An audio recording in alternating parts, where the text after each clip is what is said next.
नमस्कार दोस्तों, मैं अभिनंदन आप सभी का आपके अपने परिवार टेक्स्ट बुक में बहुत बहुत हार्दिक अभिनंदन करता हूं, बहुत बहुत हार्दिक स्वागत करता हूं। जैसा कि आप जानते हैं ग्रुप डी की वैकेंसीज बहुत जल्द ही आने वाली हैं। तो उसके लिए हमें सबसे पहले अपने डॉक्यूमेंट्स रेडी कर लेने हैं, जिसके ऊपर मैंने एक वीडियो बना दी थी।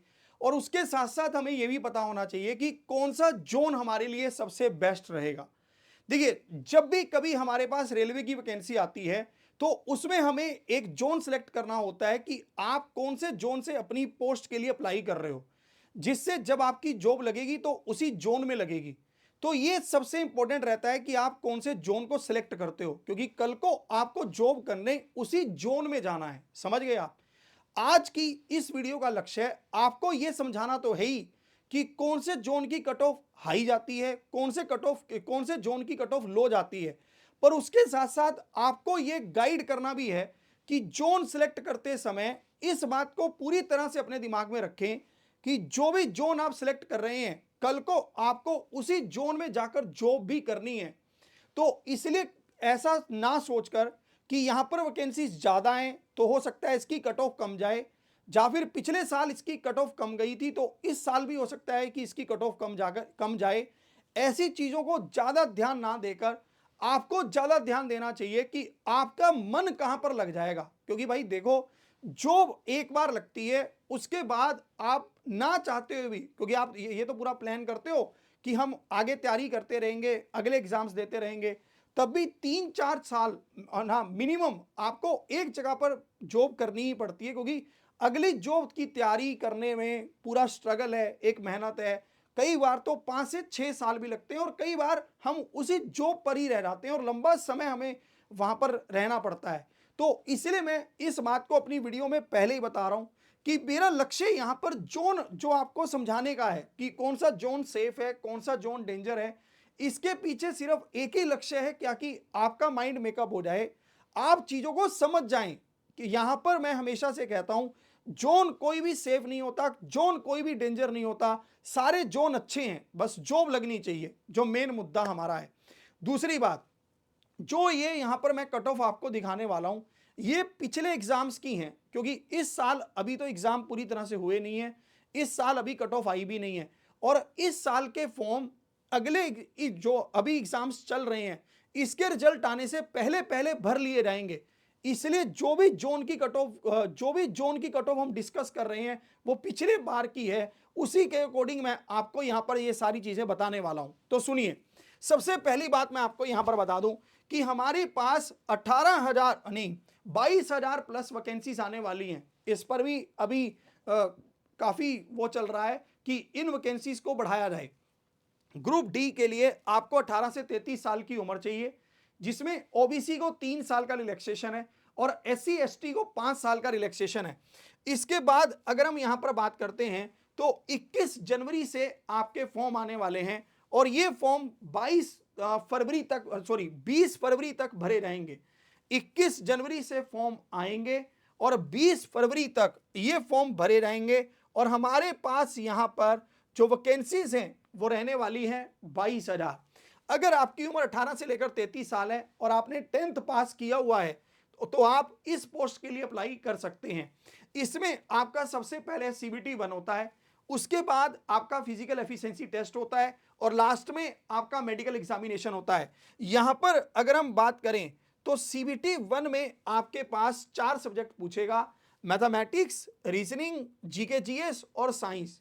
जिसमें मैं आपको बता दूं मैथमेटिक्स के 25 क्वेश्चन होंगे।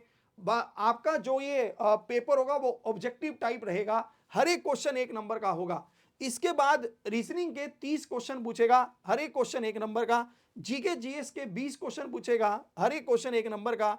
साइंस के 25 क्वेश्चन पूछेगा और लास्ट में आपके पास ये टोटल 100 नंबर के 100 क्वेश्चन हो जाएंगे। टाइम आपको 90 मिनट का मिलेगा। नेगेटिव मार्किंग आपके पास है 1/3 की, यानी कि अगर कोई भी क्वेश्चन आप गलत करेंगे तो 1/3 की आपके पास यहां पर नेगेटिव मार्किंग है। अब हम यहां पर बात करते हैं कि टॉप 5 हाईएस्ट जोन ऐसे कौन से हैं जिनकी कट ऑफ पिछली बार बहुत ज्यादा गई थी। और इसके बारे में अगर मैं आपको बता दूं, यहां पर मैंने UR, SC, ST, OBC, EWS सबकी कट ऑफ के बारे में यहां पर लिखा है। यहां पर दो चीजें हैं, एक है ओपन और एक है नॉर्मलाइजेशन मार्क्स, नॉर्मलाइज्ड मार्क्स। आपको यहां पर ओपन पर ध्यान नहीं देना है, ये परसेंटाइल है, ठीक है। आपको यहां पर जो ध्यान देना है वो नॉर्मलाइज्ड मार्क्स पर देना है, क्योंकि यही आपको कट ऑफ बताते हैं। तो सबसे पहली बात, चंडीगढ़ जोन की कट ऑफ बहुत हाई जाती है, और ये इस बार उस बार का ही नहीं, ये हर बार का है। क्योंकि देखिए एक चीज बहुत ही सिंपल है कि हमारे नॉर्थ के विद्यार्थी होते हैं जो सबसे ज्यादा रेलवे की जॉब को प्रेफर करते हैं। तो नॉर्थ जोन में जितने भी हमारी वैकेंसीज आती हैं लगभग उन सभी की कट ऑफ बहुत हाई रहती है। तो आपके पास चंडीगढ़ में 70.98 है, पर एक बात और भी है, ये 100 नंबर में से है और आफ्टर नॉर्मलाइजेशन है, ठीक है। रांची में 70.64 है, पॉइंट का ही कुछ फर्क है, कुछ पॉइंट होगा। कोलकाता में 69.60 है, गोरखपुर में 69 है, अजमेर में 68.32 है। इसके बाद ये आपके पास वो जोन है जिनकी कट ऑफ सबसे कम गई थी, जैसे कि हमारे पास है सिकंदराबाद, सिकंदराबाद की कट ऑफ 57.38, बिलासपुर की कट ऑफ 60.16, गुवाहाटी की 60.31, चेन्नई की 60.95 और अहमदाबाद की 62.67। आप समझ लीजिए कि सबसे कम कट ऑफ गई थी सिकंदराबाद, फिर बिलासपुर, फिर गुवाहाटी, ठीक है, और फिर चेन्नई और फिर अहमदाबाद, ये इस क्रम में लगे हुए हैं, समझ गए।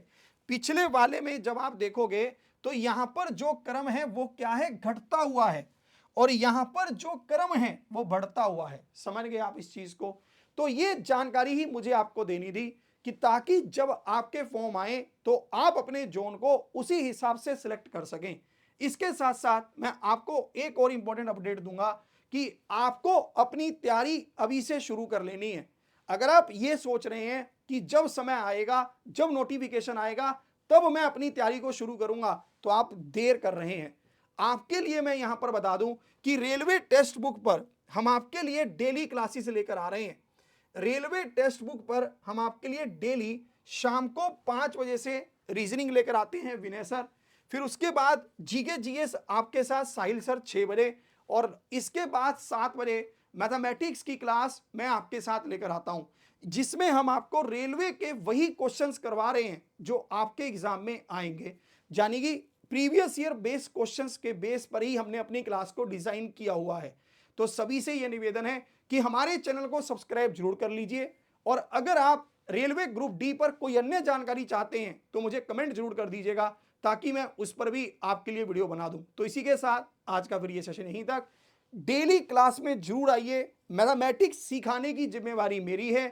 डेली शाम को 7 बजे आना मत भूलिए। जय हिंद, जय भारत।